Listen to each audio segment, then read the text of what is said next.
We're still recovering from that nerve-shredding victory away at Trafford. When I say we, I mean the Blues Brothers right here. In this show, we're going to look back at the heroic efforts of every player who donned a blue and yellow shirt at the Shoreview Stadium, as well as look ahead to the Bucks' next game. That game isn't just any other game. Bootle enter the Emirates FA Cup and face fierce rivals City of Liverpool at the Bery Street Garage Stadium. Because it's not going to be any normal occasion, we've come to a pretty special location overlooking the iconic Liverpool waterfront at the pierhead. But we can't look ahead to that game without first looking back at the game Trafford away. Steve Hilton, how are you feeling after that game? Yeah, it was, I think the adrenaline was going when we were driving home the other night, and it was, it was tense. I felt it, I felt nervous, I felt part of it, and what a performance, what a result after going to 10 men. Everyone dug in. Mick got his tactics spot on. Should have probably won by more. We're going to do a deep dive into that game, but first let's get the elephants in the room out of the way. 15-20 minutes or so, Trafford actually started the better and were the dominant team, and then the game hinged on that red card for Johnny Spittle. Yeah, they did. They come out and they looked a better team. Trafford, they had a great result at the weekend as well, so obviously their confidence was up. I've watched it back. We've got no camera angle unless it's on a VO, which we haven't seen yet. It was certainly off the ball. Only known Johnny for a few weeks, but he doesn't seem the type. But in the heat of the moment, who knows? But it was a big blow, and sometimes when you're playing, you're thinking, oh God, this could be, we're going to be backs against the wall here all game. But it's just that's when you're just your grit shines through, and your willpower and your determination and your togetherness, which I thought everyone was there last night. So with that one negative out of the way, we have to talk about the winning goal from Michael Bery. Let's have another look at it, why not?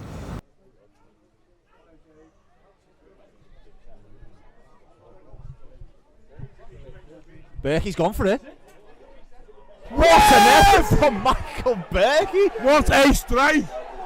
It's sat up perfectly for him. Booth was way off his line, and Bery's just gone for it, and it's nestled right into the bottom corner. What an unbelievable strike! Michael Bery will try that all the time, and more often than not, it doesn't come off. But that has come off spectacularly. It was in the air, and because the view I've got here with a bit of an obscured view, feels like I'm in Goodison. But I was just waiting for the net to ripple, and it did. Just sunk in the far corner. Great strike, Michael Bery, and 1-0 up, bang on half time. We've said to each other for years, Michael Bery does have that magic in him, and often he can be a little bit frustrating when he's trying it, but when stuff like that comes off, that's why he does it. Listen, to win the lottery, you've got to be in it, you've got to buy a ticket, and he's certainly capable of buying a ticket and executing it as well. And just from the other perspective, I think Sam Booth will be a little bit disappointed with that he's so far off his line. Yeah, but you know what? That distance is no danger. Sometimes you just got to give a bit of a shout out to the quality of the strike and the audacity of the strike as well. But up against it, 1-0 up. And I was only thinking before, there's nothing better when you go down to town there, away from home, when you come away with a 1-0 win. But I didn't want to tempt fate, but now I'll say it. So as we approach our time, a bit of magic from the magic man, Michael Bery. Bootle find themselves 1-0 up here at the Shoreview Stadium. So the ball's bouncing all over the place. Trafford don't deal with it. Bery maybe sees Sam Booth off his line, and Bery being Bery, he tries it from 40 odd yards out, and the magic man produces an early contender for goal of the season. Yeah, it's going to be up there, isn't it? It's going to be hard to beat that strike. I spoke to Bery after the game, and he said, obviously playing with Sam Booth at Vauxhalls, he knew he had to start on high line, so it's, his intelligence. It's one of Booth's strengths, isn't it? His high line. But that just shows Bery's intelligence. He's obviously thinking about it. Thinking about it one thing, executing it another thing, but he caught it perfect, didn't he? And he's got it in his locker. I know Mick said he didn't think he could kick it that far, but we've seen him do it, for Vauxhalls. He's full of magic moments, isn't he? Not that far up, cutting in, bending 25-yard shots in the top corner and that. I said on the night, you gotta be if you're gonna be in the lottery, you gotta buy a ticket, and he bought a ticket and executed it perfectly, and it was a great time to score as well. Literally the last kick of the first half, wasn't it? And speaking of magic moments, he almost did it again in the same game in the second half. Yeah, second half, he's seen it. It was on as well. It was on. And he's seen it, and Sam Booth made a great save. Give him yeah, we give the keeper credit there. He was a possessed man against Trafford, wasn't he, Berkey? He was.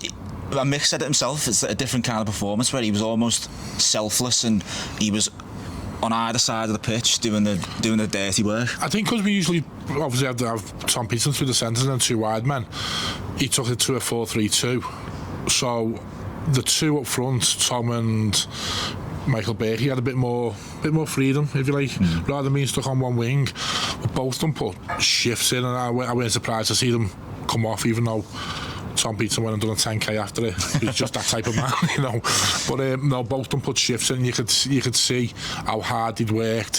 When you're up against 10 men, that's what you got to do. Put your shift in and bring fresh legs on. I think it was that kind of performance, because in the car on the way home, we actually said to each other we forgot that Tom Peterson missed a penalty, which Berkey himself won. Yeah, obviously if it finishes 1-1, that's something you talk about. But watched it back, in real time, it looked like he absolutely ballooned it. But wasn't that far away, was it? No, it weren't. I think he's just he tried to wrap his foot around it, I think, and just got a bit too much on it. But listen, he's going to cause defenders problems this year. Penalties get missed. Move on. At the end of the day, 3 points in the bag, and that's forgotten about.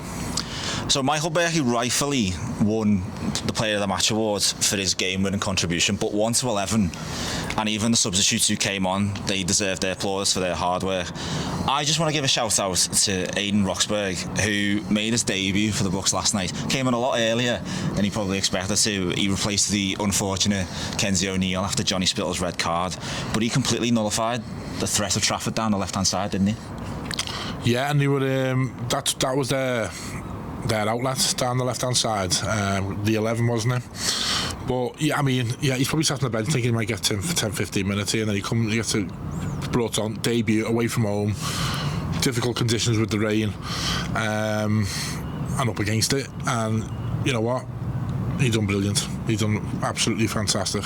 What a way for a player to announce signing for a new club. As you can imagine, the manager, Mick McGrath, was deservedly ecstatic immediately after game. Let's hear his thoughts in full. Mick, my nerves are shot to pieces after that. How are yours? Unbelievable, mate. Honest, I can. We started terrible. They were, to be fair, the first 10-15 minutes they were miles better than us, but obviously the red card, Johnny's been sent off. I have to look it back, don't know if it is a red or what, but it happens. Ill discipline, not good enough. But then go down to 10 and I don't know if I've got the words really, just how good the lads were, and our shape was tremendous. Put the bodies on the line. Work rate from everyone, and you think you're going in 0-0, and then when Berkey pulls, was it 50 yards, was it 40-50 yards? It's an unbelievable goal, and then we get in, we regroup, and the lads were, to be fair, they dealt it with themselves. You didn't even have to say much, you know what I mean? And they come out second half, and apart from probably one little shot they had, but nothing else there. We've missed a penalty. I think we've dominated the game, really. I think we've done it with 10 men. I think our shape was brilliant. Our possession, I mean, the coverage the lads have made tonight is unbelievable. Can't wait to see the vests and see what they've run. Andy Scasbrick, he must have run 13k, 14k. It's unbelievable what I've seen him do tonight. But yeah, as a collective, even subs come on, made an impact. Connor and Ben, Jack Lenahan. So it's about the squad. I think you've seen like a squad there today, a bunch of mates who are working hard for each other, and to get a win with 10 men after for 75 minutes, unbelievable. When Johnny goes off, do you send a message out, or did the players just naturally form a shape? Well, we give them a shape. We went 4-3-2, and we just sort of, as it went along, we had to see what they were going to do, and then we just got on with it, really. You know what I mean? We just adapted to whatever they put on, and they made a lot of subs as well. But yeah, I think it was just a well organised side who worked their asses off for each other and put a good shift in. And you've seen the scenes at the end, how much it means to us. I can't ask for any more. Let's talk about that Bery goal then. It's just magic, and you would expect that from him. He can pull it. He can pull it out. I didn't know he could kick it that far. I'm going to be honest. I've never seen him kick it that far. He can't take a corner, and he's kicked it 840 yards. Listen, that's what we signed Bery for. I think I've had Bery for a long time, and he does come up with these little special moments. But I think we've seen another side to Bery tonight. I think we had the bit between his teeth. He listened. He done the ugly part. He was tackling. He won a few headers as well. Fair play to him. Do you know what I mean? So it shows everyone's on board, doesn't it? And fans were unbelievable. I mean, how many we bring tonight? You know what I mean? For Tuesday night at Trafford, you're being serenaded by the fans at the end. They do that every week, don't they? They're special people, and it's a special club, and just proud to be manager today. It's unbelievable. And I don't really want to end on a dampener, but the red cards. Any thoughts on that? If he has done what the ref said he's done, it's silly, innit?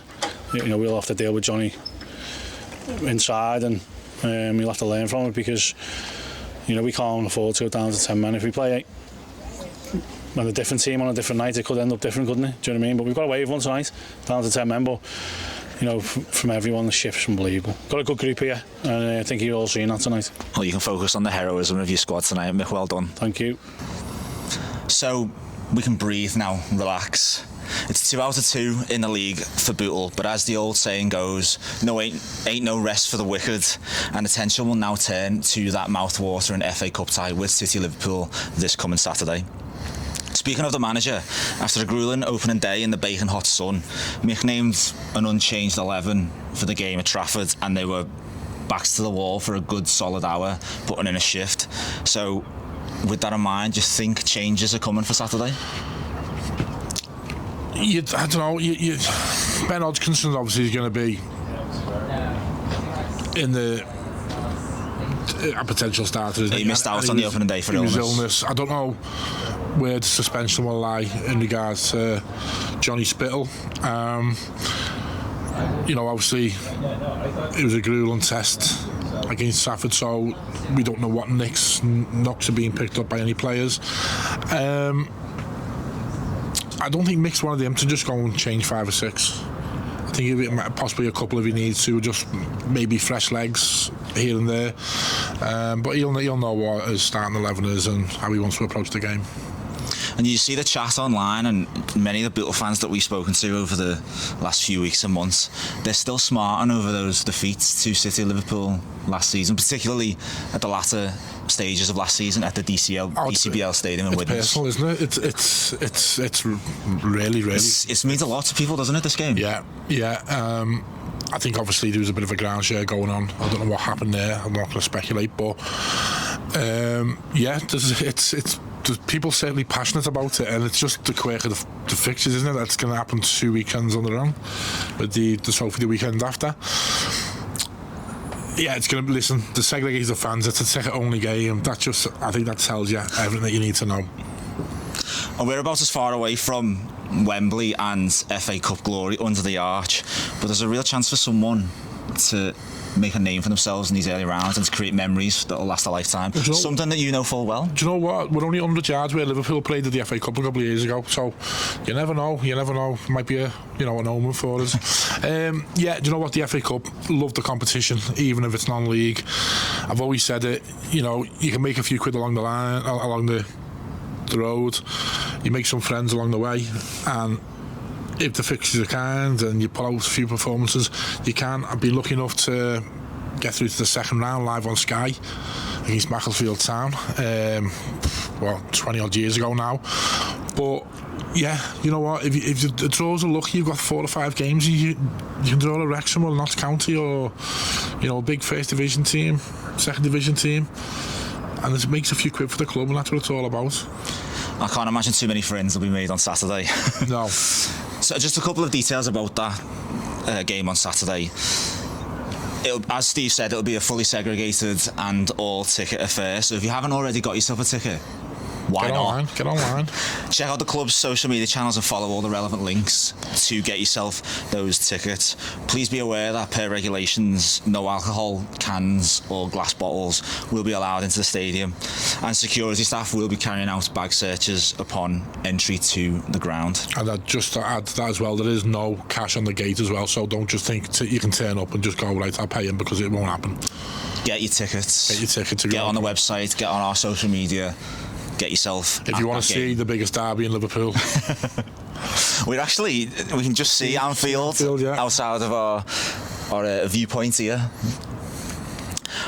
So finally, on today's preview show from Steve and I, we went live on commentary for the first time this season at Trafford, and quite frankly, we were blown away by the positive comments and all the feedback that we received.